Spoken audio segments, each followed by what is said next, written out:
I'm Vinny Politan. Great to have you with us here on Closing Arguments. Excuse me. Hour 2 is set to go. Two big cases that we're covering. Boise, Idaho is the site of the trial of Chad Daybell, the so-called doomsday prophet. His wife, Lori, has already been convicted of 3 murders. She's now in Arizona waiting on a 4th murder trial. They ran this doomsday cult together. He was the founder, the leader, the prophet, and now he's on trial for the murder of 3 people, including his wife, his first wife, and his second wife's 2 children. Joining us from outside the courthouse in Boise, Idaho tonight, Court TV legal correspondent Kelly Craft. Kelly, great to see you. And we had some significant testimony talking about electronics. FBI expert continued her testimony. What did we learn? Well, hi there, Vinny. Yes, this is Nicole Heidemann. She is a recall witness. So she was on the stand on Friday as well as this morning, and she was talking about these passages exchanged between the defendant in this case, Chad Daybell, and Lori, and in particular, their names that they had for each other, James and Elena. And so she was reading some really steamy text messages that they had been exchanging, talking about their prior life together, how they've always loved one another. Let's listen to some of her testimony.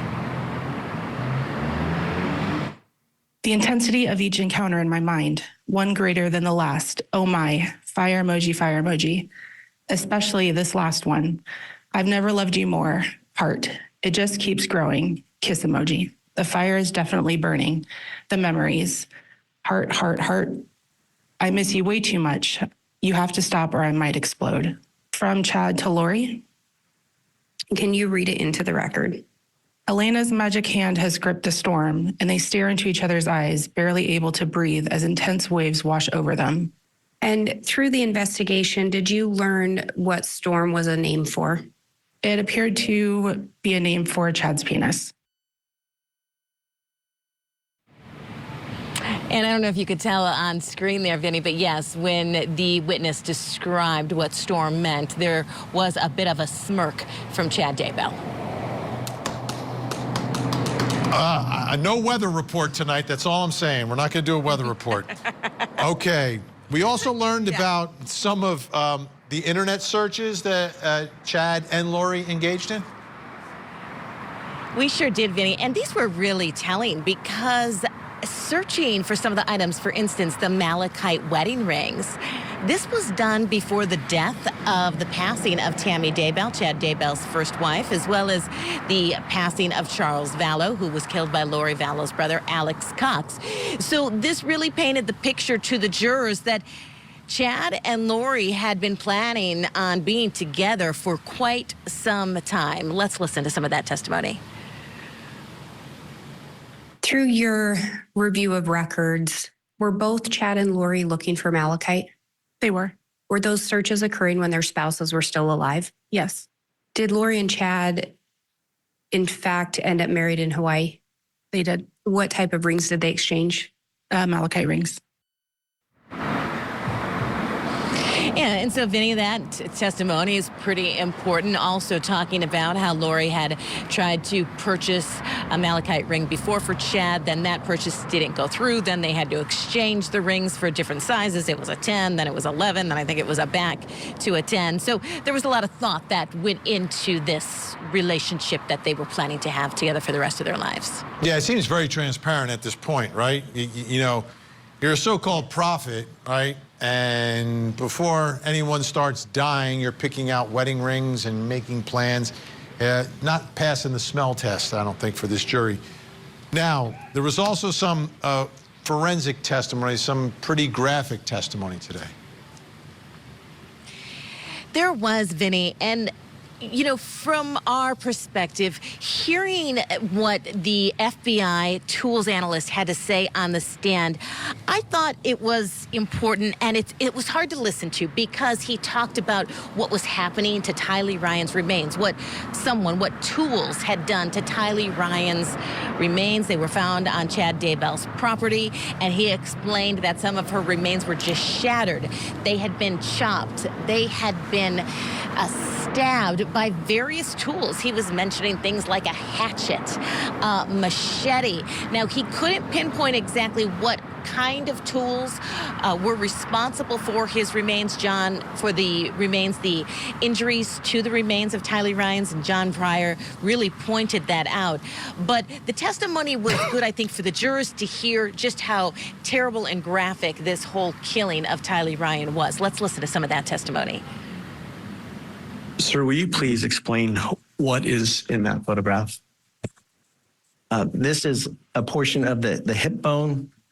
And what we're looking at is tool marks that have been generated onto that hip bone. But I also want to talk about some other terms I didn't mention earlier.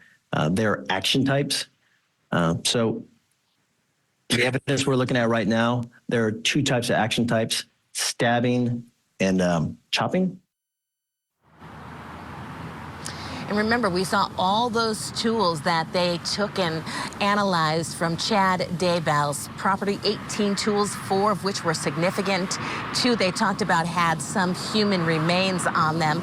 Also continuing on with this, the narrative today was the anthropologist on the stand, and she was again talking about Tylee Ryan's remains. Let's listen to what she has to say. There was a number of remains and bone fragments that have been sent to you. Is that correct? Yes. Okay. Were there among those many bones some that had been severely damaged thermally? Yes, there were a number of bones and bone fragments that were so thermally damaged or thermally altered that I was not able to tell whether they were human or not in origin, or which part of the human body they might have come from. Vinny, just hard testimony for the jurors to hear. And John Pryor on cross-examination was talking about earlier, could animals have caused some of the damage to Tylee Ryan's remains? And he said, yes, of course. So John Pryor tried to take the sting a bit out of this graphic testimony. Not sure how well it was working, but he was at least effective in getting some things across, that it couldn't have just all been tools, that maybe it was some animals that attacked the remains as well. And when you think about Tylee Ryan, right, it's what was done to her, unthinkable. And then you go back to her life, right? Her parents split, her father ends up dead, then her stepfather starts raising her. He's shot and killed by her uncle, then her mother takes her and brings her to Rexburg, Idaho.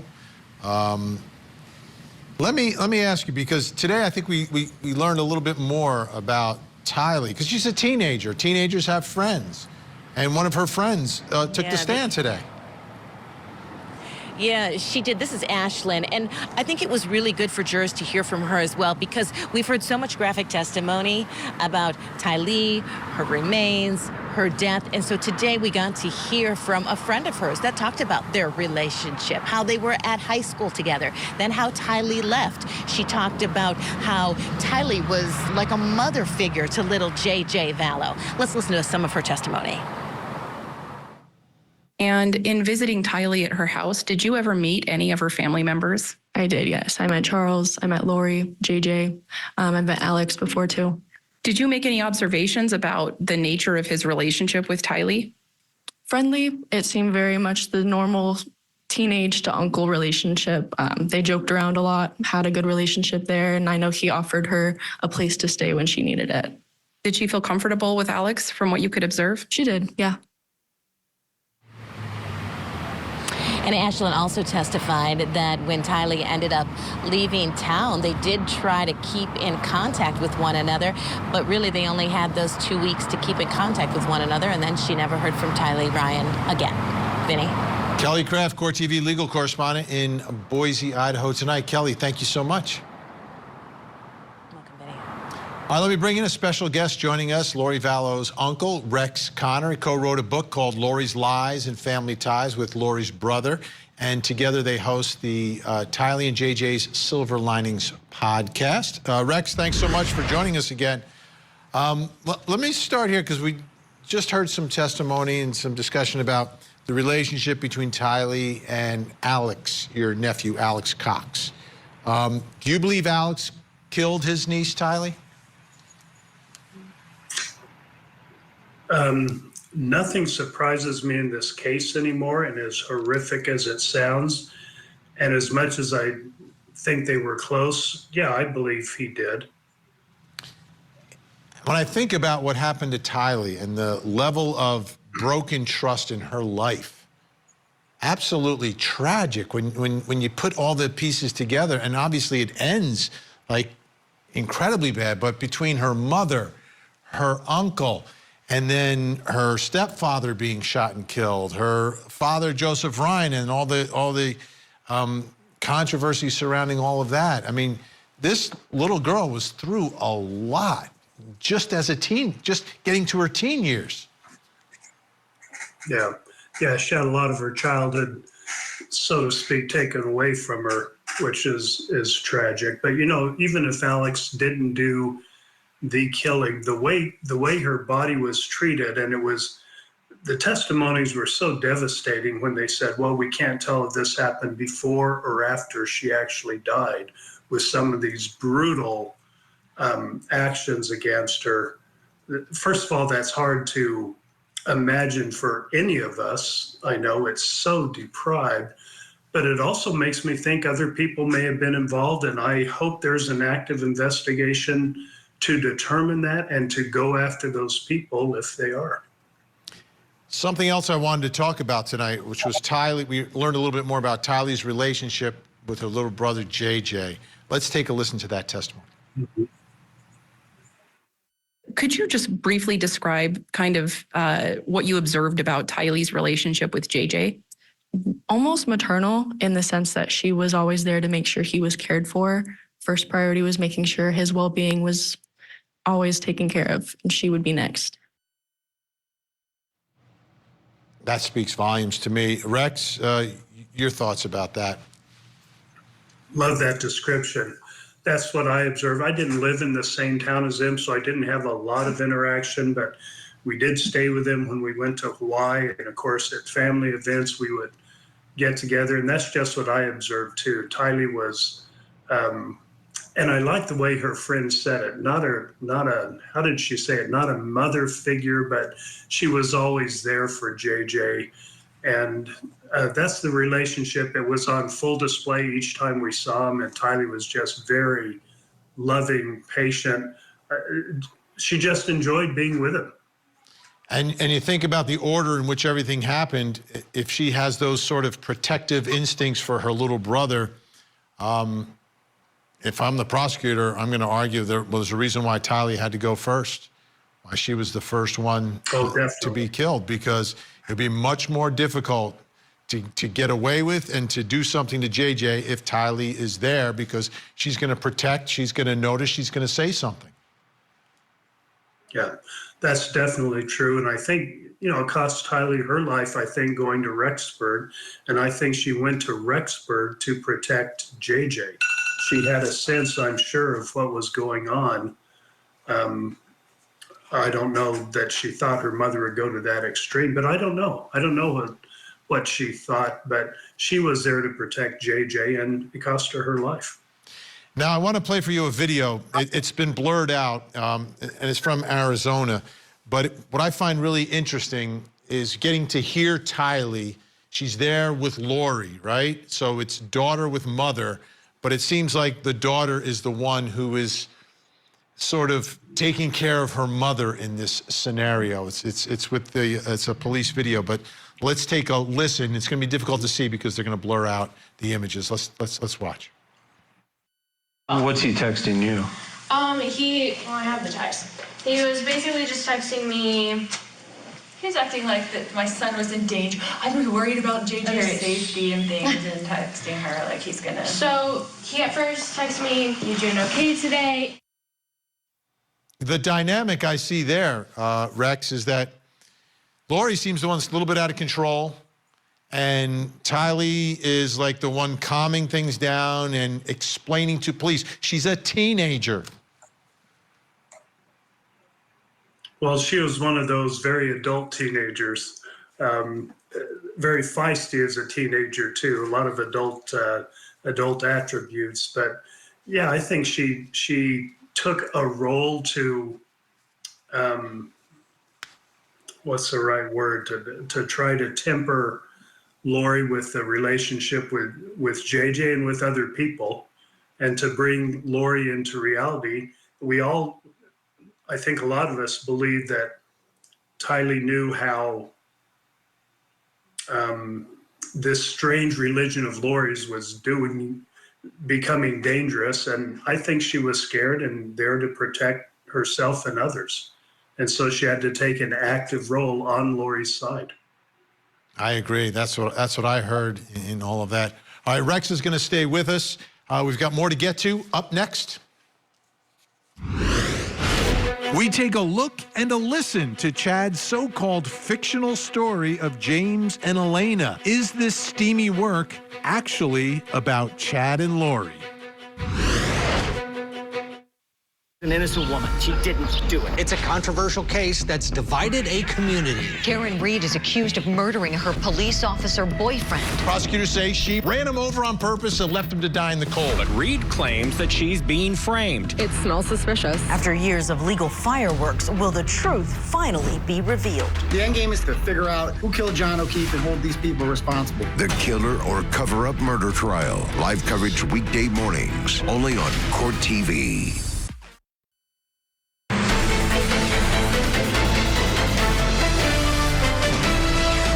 Were you looking for specific things outside of just compiling the story?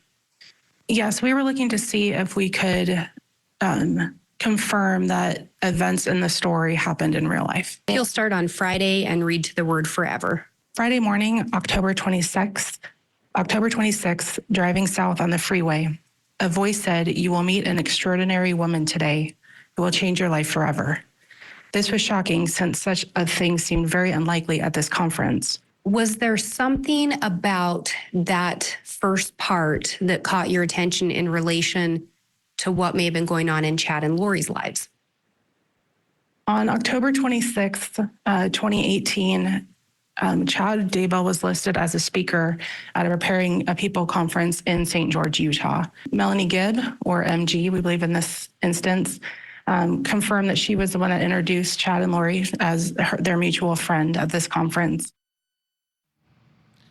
So there's a series of text messages Chad is sending Lori that contain this story about James and Elena. But what the testimony here is that this story about James and Elena is really about Lori and Chad. It's their story with different names. So we took a bunch of these text messages, we put them together, and our great producer, Cody, will read them for you right now. But on the morning of October 26th, James arrived in St. George still a bit baffled by the message he had received. MG introduced James to her friend Elena. When their hands touched, he felt a shock pass through him and his heart started beating fast. He had glimpses of them walking dusty paths together, and he realized they had been married during the life of Jesus Christ, and they had been very close to him. At this time, their spirits could not be restrained any longer, and a long-awaited makeout session took place in that lobby. This was manifest in the mortal world to James and Elena through the scientific phenomenon known as loin fire. As they talked, James had a burning desire to make love to her, but he wasn't sure she felt the same way. The erotic tension continued throughout the afternoon. James could only think of her. His desire for her was indescribable. Thankfully, she had worn 16 layers of clothing to survive the 80-degree weather, so he was not fully aware that she truly had the body of a goddess. Her dimensions were exactly what he had always fantasized about, but that revelation would have to wait a month. They would both attend the same event in mid-November, and it seemed like that day would never arrive. He knew they had been married before, and they had been close friends with the Savior when he lived in Jerusalem. That relationship was now meant to continue in this lifetime. They hungered for each other, and he leaned forward and fulfilled a promise he had made to her a few days earlier. He gently kissed her tender lips, and the same heavenly electricity filled his entire body. The passionate magic they had felt many centuries earlier came surging back powerfully. James moved to the couch, and Elena straddled him effortlessly, as if they had done this thousands of times before.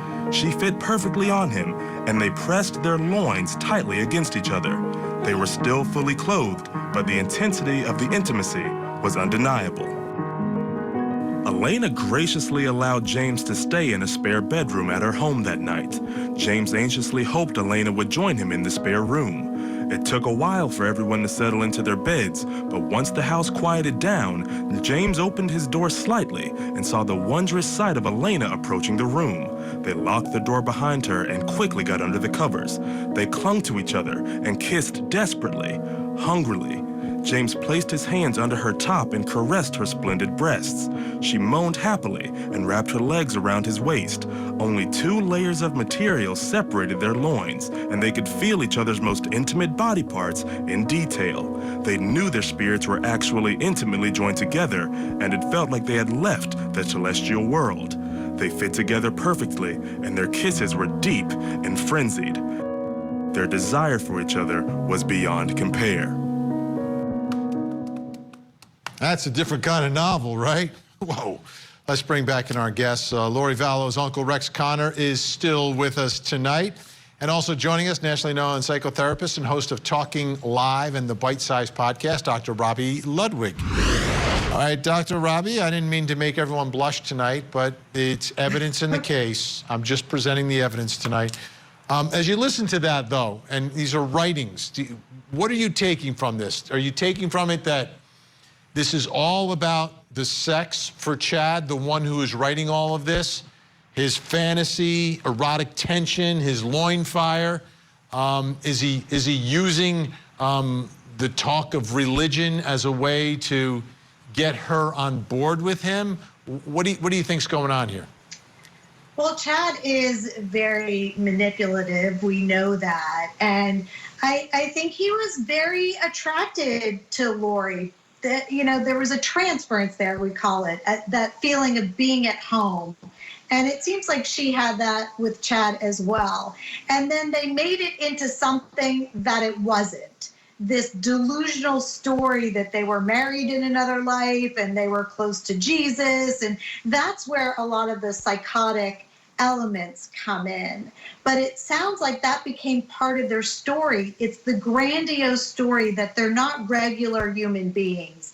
They're beyond regular human beings. And that's how they found each other. That's why they're meant for each other. And, you know, you have someone who's narcissistic and psychotic. And I think this is what we see, you know, we see it fold out in front of our very eyes. Rex, as I look at this relationship, and I've tried to figure it out many, many times through the years, but from a passage like this, it becomes clear to me that for Chad Daybell, it's, you know, we talk about the money, sex, the power, and all that. To him, I think that's the biggest driving force for him is the sex, is the eroticism, the loin fire, the fantasy, everything that Lori brings to the table that, as he described it, he wasn't getting in his vanilla relationship with Tammy. But from Lori, what I see is someone who's attracted to the perceived power of the prophet. Yeah, I'll agree with that. That's what she was going for. I agree with both ends of that. But the bottom line is you have 2 evil idiots just playing into each other's stories. That's the way I like to describe it.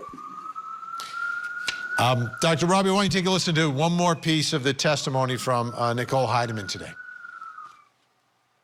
He knew she was one of the very few people on earth he could trust.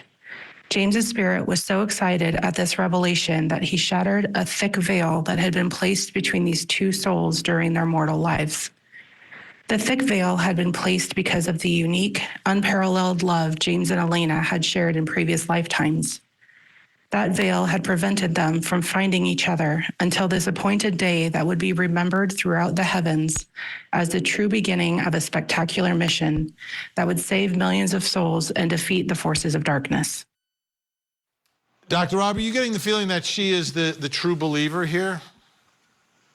I'm getting the sense that it's fully a do, which means when 2 people have a joint delusion or psychosis. And that can happen with somebody who is a lover.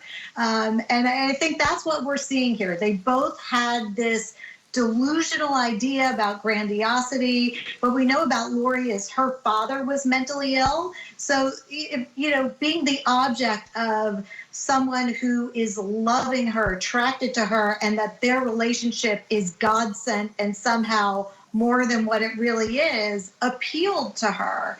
So we have two very sick people, and they call it malignant narcissism, you know, where you feel that you can make up the rules, do whatever you like. So I think many things can be true at the same time. They could be sexually attracted to each other, they wanted each other, they're justifying their behavior, they're psychotic in a joint way, and so they make it about, you know, being married in another lifetime when Jesus was alive. You know, I think they're two very sick individuals who found each other, and it's like soulmates of the sickos. Big thank you, Dr. Robbie Ludwig and Rex Connor. We'll speak again. I appreciate it. When we come back, they are locked, they are loaded, they are ready. What does the think tank think of the loin fire tonight? Will they put it out? Al Wunsch, Darnell Crossland, Jennifer Brandt, up next.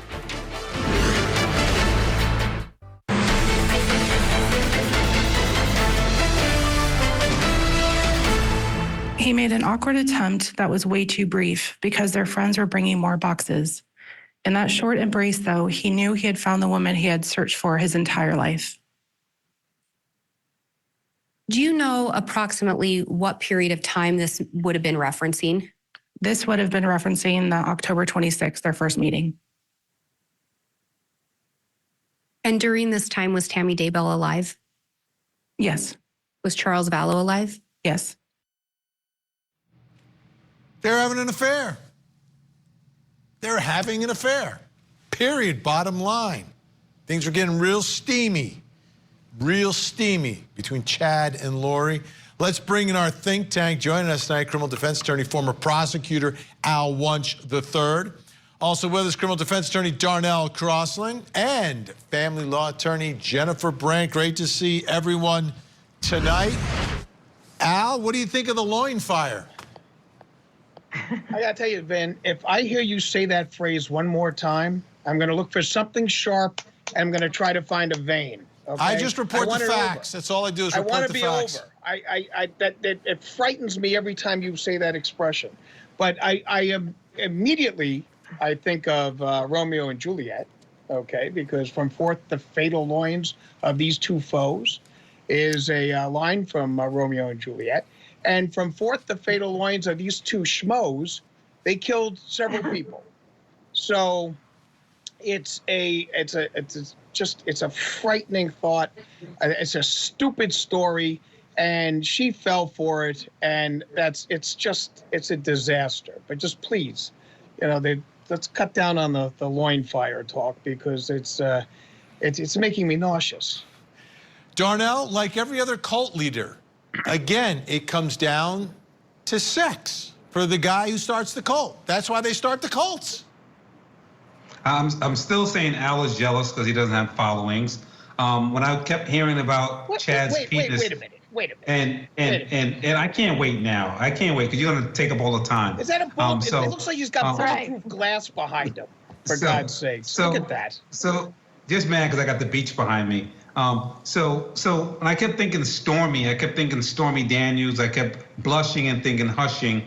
And so I was thinking this is kind of morphing into the Trump trial. But yeah, it was sort of something that we didn't want to hear much more. When you look at Chad's face and think about him as being this sexual, trophy for this woman, I couldn't even understand it. And then, like Al said, to think about the murder behind all of this. So sex, love, murder, it's just tragic. Jennifer, it's got to be a story that you've come across in your career in family law, right? Where people are married and then, maybe they go a little middle-aged crazy because all of a sudden they become this big-time prepper author, and you've got, dozens of women coming to hear you speak, and then one walks in with the long blonde hair and the blue eyes, and she's looking for, you know, someone who's got some power, and boom, it happens. But they're both married at the time, Jennifer. They're both married. Yeah, Vinny, there's a lot of loin fire in my line of work, so I'm used to it. But, you know, it doesn't usually end up in murder. And these two went way too far because it looks like they murdered, you know, their former spouses and then her children. So it's really a sick situation. Yes, a lot of people have affairs, and that's just a fact of life. And it's sad when marriages break up, for sure. But it doesn't usually lead to these kind of actions. So for sure, these two were sick. I think, you know, as we said before, they're just extreme people, both of them. And money was another motive behind all of this, because if they got divorced, there's not going to be too much money involved. I mean, that's always the case, Vinny. And about you know, the that's what insurance. happens, right? Yeah. Well, yeah, they wanted money. They didn't want to pay their former spouses. They wanted money from their former spouses. So there are a lot of motivations going on here. But look where they're ending up. Both of them. Well, she's in jail, and we'll see what happens with Chad. Too positive for him, right? Facing the death penalty. All right, think tank stays with us.